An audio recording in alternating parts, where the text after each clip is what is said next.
நம்மளோட வாழ்க்கையில் பயணங்கள் ரொம்பவே ஒரு முக்கியமான விஷயம். அதில் நாம் பிளான் பண்ணாமல் திடீர்னு எடுக்கிற முடிவுகள் வந்துட்டு நம்ம வாழ்க்கையில் நிறைய தூரத்துக்கு நம்மளை கூட்டிகிட்டு போகும். ஸோ அப்படி எடுத்த ஒரு முடிவு தான் இன்றைக்கி எடுத்த முடிவு. திருநெல்வேலி பக்கத்தில் இருக்கக்கூடிய சங்கரன் கோயிலுக்கு போகலாம் அப்படின்னு எடுத்த முடிவு. ஸோ அந்த முடிவை எடுத்ததுக்கப்புறமேட்டு தான் தெரிஞ்சது சங்கரன் கோயில் எப்பேற்பட்ட ஒரு இடம், அங்கே என்னென்ன சிறப்புகள் எல்லாமே இருக்குது அப்படின்றதெல்லாம். அதாவது முதல்ல ஒரு முக்கியமான சிறப்புன்னு சொல்லும் பொழுது 18 சித்தர்களில் ஒருவராக இருக்கக்கூடிய பாம்பாட்டி சித்தர் அவர்கள் அங்கே தான் ஜீவசமாதி அடைஞ்சிருக்காரு.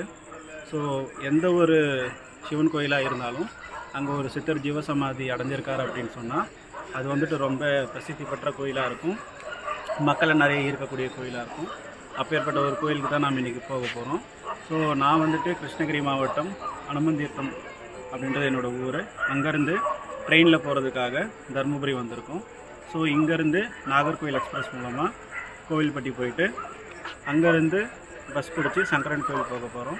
ஸோ அதை பற்றின வீடியோ தான். ஸோ ஸ்டே டியூன், எல்லா அப்டேட்ஸும் உங்களுக்கு வந்துகிட்டே இருக்கும். தேங்க்யூ.